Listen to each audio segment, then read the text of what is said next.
Hello and welcome to KLM Institute. In a tragic turn of events, two deadly plane crashes, one in Russia and the other in India, have shocked the world in 2025.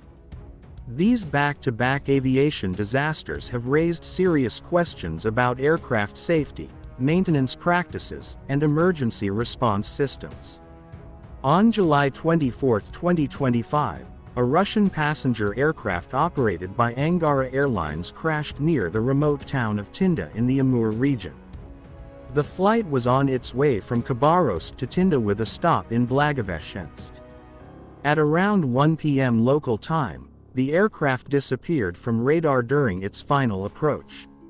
It was later found by a rescue helicopter, burning on a hillside about 16 kilometers from the airport.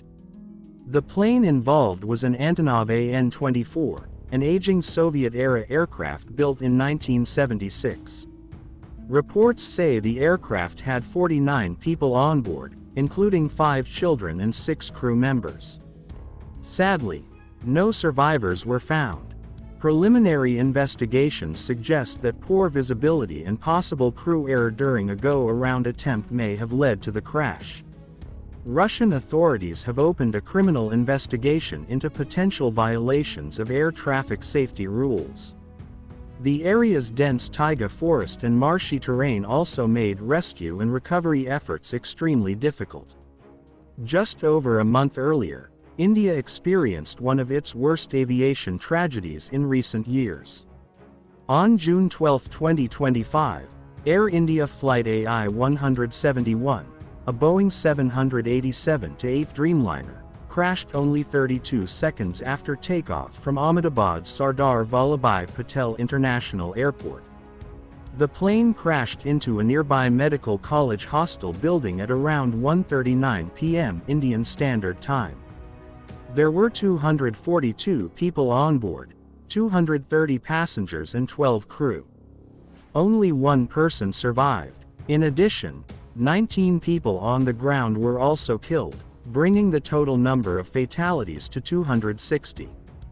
The black box data revealed that both engines lost thrust because the fuel control switches had been accidentally moved to the cutoff position. A distress call, or Mayday, was sent moments before the crash. The investigation is ongoing, with authorities from India's Aircraft Accident Investigation Bureau working with Boeing and other international experts to determine the full sequence of events. As these two fatal incidents unfold, many people are asking why we keep seeing plane crashes in 2025. Aviation experts point to multiple reasons. One of the major concerns is aging aircraft, like the nearly 50-year-old Russian An-24. Many older planes are still in service in remote areas and smaller airlines due to cost constraints. There's also growing concern over extreme weather patterns that make flying riskier, especially in mountainous or remote regions.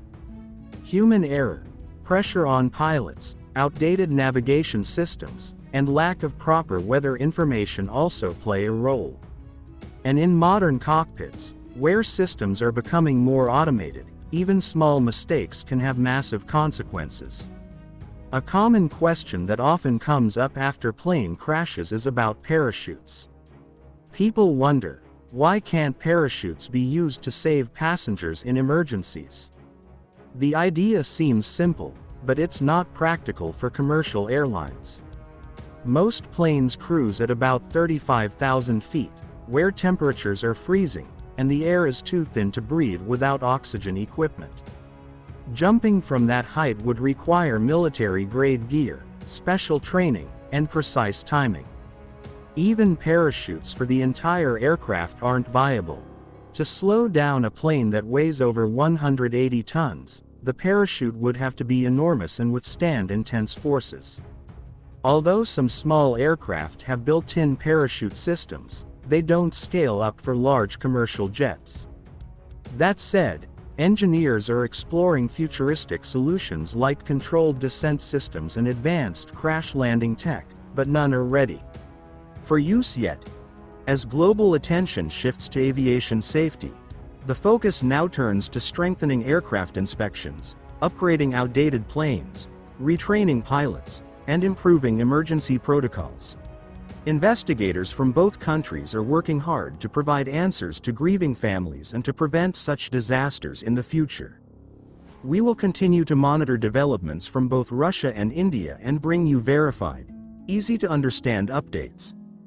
Our thoughts are with all the families who lost loved ones in these heartbreaking tragedies. Thank you for staying informed with KLM Institute. Don't forget to like, share, and follow us for more clear and trustworthy news updates.